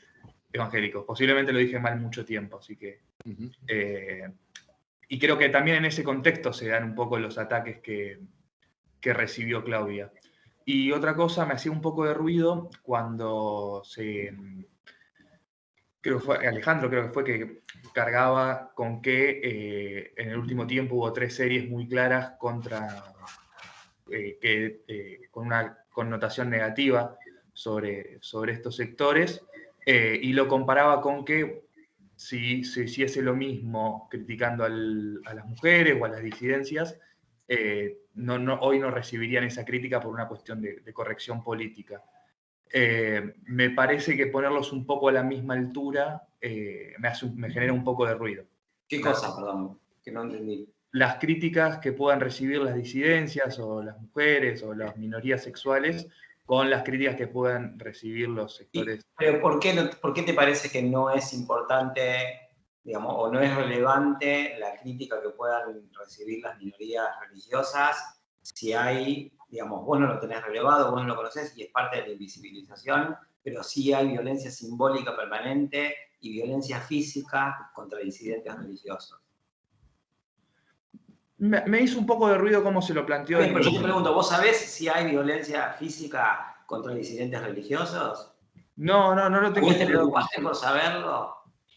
No lo tengo estudiado como usted. Entonces, te pregunto feministamente, ¿por qué el privilegio de los ateos de hablar de los religiosos si no admitimos el privilegio de los hombres de hablar de las mujeres? Claro, sí. Quiero contestar primero lo primero que vos planteás, porque fui partícipe por 2 vías del evento de la Reacción Conservadora. A mí me llamaron y me entrevistaron. Y yo respondí la entrevista y yo les dije varias cosas. Una es que flujos chiquitos de cuadraditos y vectores son mala investigación, porque digamos, tiene lo peor del positivismo, porque justamente el feminismo nos enseñó que el problema no son las cosas sino el sentido, no es el pito sino el sentido. Y de nuevo, las proximidades no son sentido. Y les dije eso, y también les aclaré que lo que ellos veían en Asiera era una construcción también un poco distorsionada y distorsiva y acusatoria. Y aparte les di direcciones, y otros amigos les dieron, de amigos evangélicos, que yo estoy seguro que no son parte de la reacción conservadora, y aparte tenemos que discutir qué es la reacción conservadora, y esas personas le abrieron de buena fe su casa y sus palabras, y esas personas fueron escrachadas con su dirección por los periodistas que en combate, ¿no? Porque digo, somos todos guerrilleros. Yo digo, a ver, yo tengo un concepto muy exigente de militancia, deriva de mi historia familiar. Yo creo que militar es jugarse la vida o dejar la fortuna, y lo demás no es militar. Es movilizarse, perdón, realmente en eso soy un hijo de los 70. Pero digamos, estos militantes burlaron la buena fe de personas que se ofrecieron muy amablemente a responderles y estuvieron muy mal. Y yo diría, lo que recibieron no estuvo bien. Yo no lo aplaudo, no lo justifico, como tampoco justifico que porque haya pasado eso se haga esto ahora. Entonces, ninguna censura, ningún escrache, ningún yo te doy la dirección de tu casa para que vaya alguien a decirte algo. No y no. Y además, yo quiero apuntar que parte de la reacción en contra de la reacción conservadora, claro que se debió a un ataque de trolls, en parte, pero también se debió a que en el bando propio, digamos, de los nuestros, de los que somos democráticos y feministas, la cosa cayó muy mal, porque muchos dijeron lo mismo que yo dije, muchas dijeron lo que yo dije, muchos dijeron lo que yo dije. Entonces, no es tan simple como que hubo gente que fue a develar las oscuridades y las trevas, descubrieron algo, lo denunciaron, y los denunciados se protegieron con la ultraviolencia. Y dijeron, 1, 2, ultraviolentos. No, no fue así. Hubo una mentira, hubo publicación, y de gente que yo estoy seguro que no es la reacción conservadora. Que vos me vas a decir, ¿están a favor de la interrupción voluntaria del embarazo? No, sin embargo yo no los ubicaría en la reacción conservadora, y muchísimo menos los ubicaría dentro de acciones violentas. Al contrario, es gente con la que yo me voy a reunir, por ejemplo, el viernes, con ellos y con una militante queer, que tienen más militancia queer que muchos de los queer que yo conozco. Entonces, me parece que de la misma manera, y no lo digo polémicamente, aparte porque Mica sabe que yo la quiero muchísimo, pero de la misma manera que yo no me compraría, no comería de la boca de los nativos la versión de la censura, tampoco me compraría la versión de que ahí hubo solo un ataque porque hubo una denuncia de la reacción conservadora, que aparte epistémicamente está construida para el orto. Pablo, perdóname, tenemos que ir terminando por una estricta cuestión de tiempo y como tengo dos personas que quieren preguntar, Me callo, hablo más. Les quiero dar unos segundos a ellos. Mercedes, tu turno. Desmuteate, acordate. Hola, ¿qué tal? Ahí está. Bueno, yo no entendí muy bien la deriva de Pablo de esta última intervención. No sé, evidentemente alude a cuestiones que yo no conozco, pero sí acuerdo con Antonio que hubo algo, digamos, de la intervención de Alejandro en relación a... Porque no se estaba hablando, Alejandro habló de identidades, no habló de representaciones. Y ahí me parece que habló de identidades. No de... Identidad evangélica homóloga a la identidad de una persona transexual.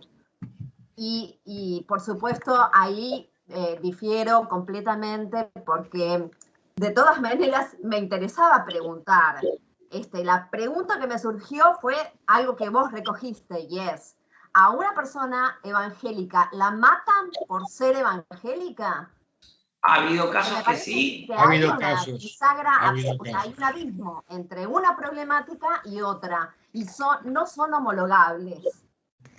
Pero de todas maneras pregunto, porque yo no conozco ese universo, ¿a una persona evangélica la matan por su identidad religiosa? Eso. Gracias. Los compañeros saben más que yo, pero si no recuerdo mal, el caso Carrasco, el caso que significó el fin del servicio militar obligatorio, allá por 1994-95, uno de los epítetos que los castigadores le dedicaban al pobre pibe era, no me acuerdo ahora cuál era el que usaban, evangelista, pastorcito o cosas por el estilo. Sí, igual, perdón, hay que hacer ese recorte de buscar cuántos muertos. Digo, me parece que claro. Mercedes, que en esto están reaccionando del mismo modo que Antonio criticó a Marcelo, a Alejandro. Yo entiendo que los grupos, Mercedes, entiendo que los grupos no son comparables. Entiendo, y yo coincido en que los grupos no son comparables a la hora de hablar. Una cosa son las políticas de la identidad y otra cosa es el feminismo. Porque vamos a cuestionar el feminismo y la falla de estrategia, digamos, de cómo interviene. Igual no entiendo por qué estamos hablando ahora de feminismo. Pero estoy hablando de otra cosa, Mercedes. Estoy hablando de que comparar grupos, o sea, yo también creo, y sinceramente lo digo, y aunque esté mal lo voy a decir, que si esto era una serie de estereotipización del judaísmo, iba a salir la Daya, mi vieja, mi viejo, mi bobe, etcétera, etcétera. Porque sí, porque hay grupos de presión que presionan más, y eso no es culpa del judaísmo. No es culpa de nadie, de hecho mejor que existan estos grupos que han logrado más como dentro del feminismo, que en realidad son los feminismos, hay muchísimas corrientes dentro y muchísimas llegadas y dentro del grupo LGBTI también, que bueno, algunos han tenido por suerte la llegada y han constituido agenda política y otros no. Es así, digo, o sea, la carrera constituir agenda política es una mezcla de muchas variables, de muchísimas variables. Perdón, lo mío no fue una crítica, sino que fue una observación de algo Sí, que me sí, hizo sí, ruido. sí, No, está perfecto. no me atrevería a hacer una crítica. Perdón, No, y yo, está bien. ni yo ni Alejandro dijimos que eran homologables. Lo que dijimos Les es pido que, por perdón, favor, pero Pablo, de orden. lo que dijimos es que no hay ciudadanía religiosa, no es homologable, no entra en la cuenta de quién tiene más muertos o no. Lo que yo sí sé, y lo dije, y lo pregunté porque sé que no se sabe, es que hay violencia física contra los disidentes religiosos. Y la hay. Y te puedo contar casos, y está lleno de casos. Lo que pasa que como la disidencia religiosa está más invisibilizada porque no hay activismo por ese tema, no se sabe. Pero por eso yo pregunté, ¿ustedes saben si hay o no? Porque yo les puedo contestar, sí hay. Ese es el punto. ¿Me permitís, Pablo? Candela, es tu turno, sos la última pregunta. No, lo lamento mucho, Guido, no podemos seguir abriendo preguntas. Candela Pérez Panelli, por favor. Hola, buenas noches a todos, ¿cómo están? Sí, quería más que nada respaldar las posturas de mis compañeros Marcela y Antonio. Me parece que a veces se habla con mucha liviandad sobre los colectivos. Me parece que no está bueno utilizar la palabra del feminismo con liviandad tampoco. Estamos todos en un entorno en donde sabemos perfectamente cuáles son las luchas, todo lo que se tuvo que atravesar. Obviamente que nadie va a estar de acuerdo con la estigmatización, o por lo menos nadie debería, ¿no? Pero sí hay cuestiones que me parecen peligrosas homologar, como decía la compañera Marcela. Obviamente lo mío sí es una crítica, me parece que hay cosas, voy a repetir lo que acabo de decir hace 2 segundos, que no son homologables y que no se pueden tomar con liviandad, y eso quería aclararlo porque me parece fundamental. Me respeto la palabra de todos, pero hay cosas con las que no puedo, hablando mal y pronto, transar. Buenas noches y muchas gracias.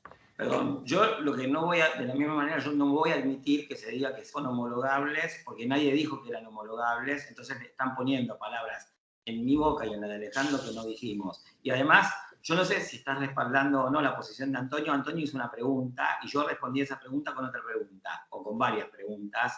Mercedes dijo que no entendía mi deriva. Mis preguntas fueron, ¿ustedes saben si hay violencia física o no, además de simbólica, contra disidentes religiosos? Y yo respondo, sí la hay.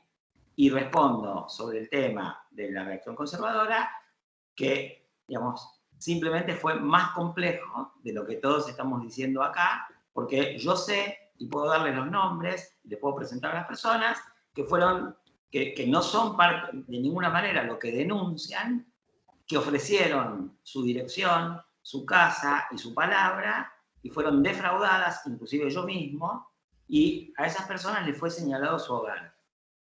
Entonces, Repito digamos, por completo esto, pero estamos hablando también de estructuras, o sea, instituciones que persiguieron y siguen persiguiendo aún hoy a personas de cosa que yo no dejo de sociedad. reconocer cosa que yo no dejo de reconocer que sucede, y no dejo de escribir que sucede, y no dejo de denunciar que sucede. Y lo puedes leer, por ejemplo, yo lo escribí hace una semana. Perfecto, te lo agradezco. Solamente que durante la exposición hay cosas que me parece que se perdieron en pos de desgranar estos estereotipos, y no me gusta que se pierdan esas cosas, como por ejemplo que sí hay pedofilia en las instituciones religiosas, que sí hay muerte en las instituciones religiosas, que obviamente es sí, como... pero perdóname, pero la pedofilia, digamos, debo decir, digamos, el universo central de la pedofilia no es el de los evangélicos, realmente. O sea, la pedofilia ocurre centralmente en el catolicismo. Y justamente es la única religión que no estuvo en cuestión en esta discusión. Pablo, permitime, Alejandro me está pidiendo intervenir. Sí, Ale, no veo, digo, está lleno, por ejemplo, para cambiar de grupo religioso, está lleno, hay miles y miles de argentinos umbandistas de diferentes, muy diferentes condiciones sexogenéricas. De hecho, en los afro-umbandistas es donde más se permite, digamos, que los sacerdotes tengan la identidad sexogenérica que quieran, que también se sienten víctimas de violencia simbólica cotidianamente no solo por su condición sexogenérica, sino también por su condición religiosa. No veo ninguna liviandad en defender los derechos religiosos de las personas. El problema es que, digamos, en todos los movimientos de reivindicación tienen una idea demasiado sesgada en contra de lo religioso, en algunos casos con buenos motivos, pero digamos, está lleno de grupos religiosos muy diferentes, ¿sí? O sea, los devotos de San la Muerte, por tener un tatuaje de San la Muerte, la policía ya te piensa que son, o del Gauchito Gil, son más sospechoso que si no tuvieras un tatuaje de San la Muerte. Digo, todas estas cosas son importantes también, no serán la agenda de derechos ciudadanos típica, pero son derechos ciudadanos que hay que reconocer, que hay que respetar y que una cantidad de gente que no conoce del tema habla con liviandad en contra de todos estos colectivos y de todos estos miles de argentinos que decidieron ser afroumbandistas, evangélicos, devotos de San la Muerte del Gauchito Gil, y eso también tiene que entrar en la agenda de discusión de derechos, ¿sí? Y que no entra por una cantidad de prejuicios de que, no, eso es antimoderno, antiderecho, y no es necesariamente así. Hay un universo muy amplio que se nos escapa por desconocimiento y por prejuicio, y esos prejuicios son confirmados por una cantidad de series, por una cantidad de libros, por una cantidad de películas y por una cantidad de notas en los medios que son absolutamente falaces. Entonces, tanto a Pablo como a mí, que estamos investigando estos temas hace mucho, nos sublema esa falta de reconocimiento de los derechos ciudadanos, religiosos de miles y miles de argentines, ¿sí? Y de vuelta, yo estudié en banda hace 30 años, 40 años, y está lleno de maíz y país y líderes religiosos de condiciones sexogenéricas muy diversas que también protestan por su cercenamiento de sus derechos civiles religiosos, porque no pueden decir que son afroumbandistas porque los ven mal en el trabajo, en el barrio, en el colegio de los chicos, etc. Entonces, digamos, hay mucha violencia simbólica y no nos vamos a poner a contar muertos porque no creo que lleve a ningún lado, pero digamos, violencia simbólica también hay y mucha. Y me parece que eso se nos escapa por nuestros propios prejuicios. Perdón, Pablo, quiero un minuto nada más, agregar una cosa. Dale. Yo lo planteé en el inicio y lo voy a plantear de nuevo al final. Yo creo que la recepción crítica de la investigación de la reacción conservadora, como la recepción crítica del reino, paradojalmente deben mucho a lo que instauró el feminismo como sensibilidad ante la rotulación, y por eso el público del reino se dividió. Ese es un hecho y es una cosa que hay que agradecer al feminismo. Segunda cuestión, yo creo que debemos adoptar, lo he escrito, lo dije acá y lo vuelvo a decir, lo vuelvo a subrayar, hallazgos teóricos que el feminismo le dio primero a la antropología y ahora debería darle a la solución de este conflicto, que es la idea de etnografía en singular y la crítica de la rotulación. Y la última cosa que quiero decir en relación a esto es que de la misma manera que todo tiene su historicidad y sus complejidades, y pudimos, digamos, complejizar lo del fenómeno de la reacción conservadora, yo quiero decir que, digamos, la relación específica de los evangélicos, muy en general, sabiendo que son realmente muy variados, también es muy variable a lo largo del tiempo, porque yo mismo dije que cuando nadie escribía sobre género, unos pocos escribimos sobre género y evangélicos hace 30 años, y dijimos, estos tipos y estas tipas cuidan más a las mujeres que ningún otro grupo en los sectores populares. Y de hecho, por ejemplo, la proximidad a ciertos elementos de la agenda de salud reproductiva era mucho mayor de los evangélicos que de los católicos. Porque, digamos, en el tema del preservativo estaban más de acuerdo.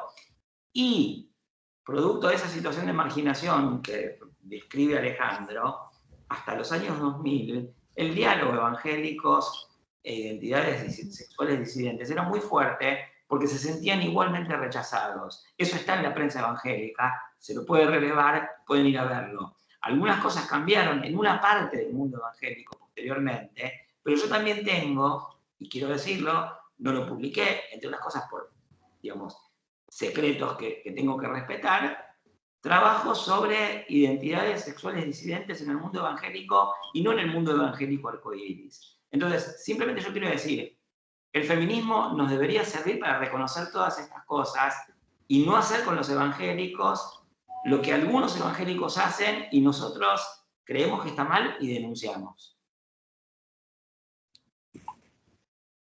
Tengo todavía dos personas que quieren intervenir, pero son las 9:05 de la noche.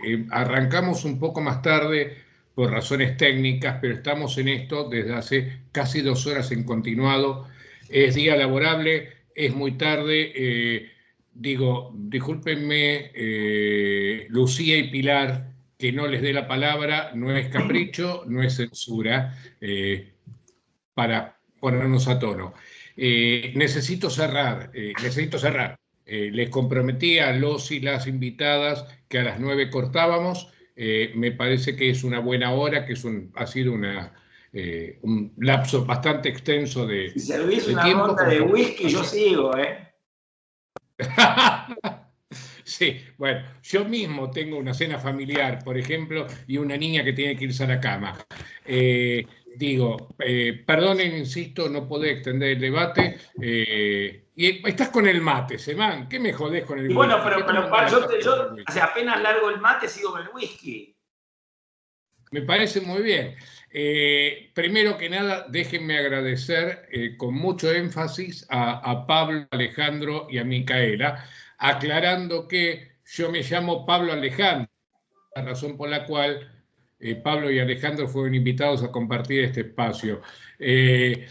A Pablo, Alejandro, Micaela, mil gracias por, primero, la rapidez con la que dijeron que sí, porque estaban dispuestos a participar, y segundo, por la riqueza de cosas que trajeron este debate y que espero que a los 100 y pico de compañeros y compañeras que asistieron les hayan servido, como a mí, que esto necesitaba que también escuchar sus voces y escuchar los problemas que plantearon.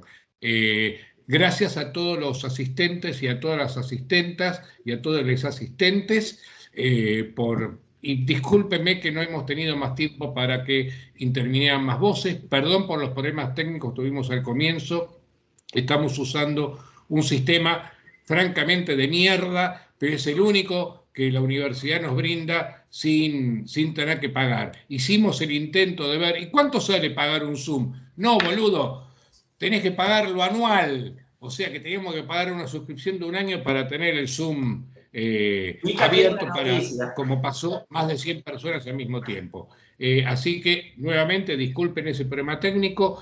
Hay una cosita roja que me está indicando que eso se está grabando. Si esto es así, en un par de días vamos a tener, por un lado, el MP4 de este panel colgado en el campus virtual, y por otro lado lo vamos a hacer desgrabar para poder dárselo a todos ustedes. Seguramente en ese caso, Pablo, Alejandro, Micaela, les pediremos que revisen algunas cosas que dijeron que las dificultades técnicas no pueden haber permitido escuchar.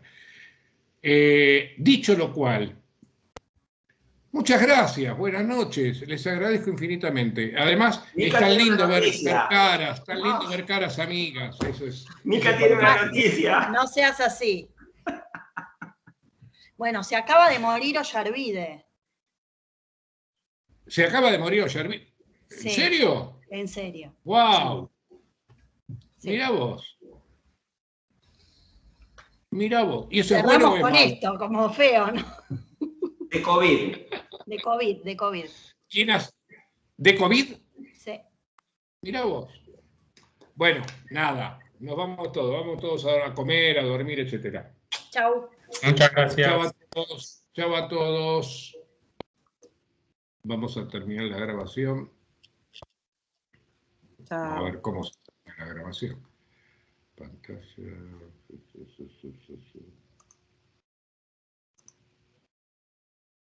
Hop.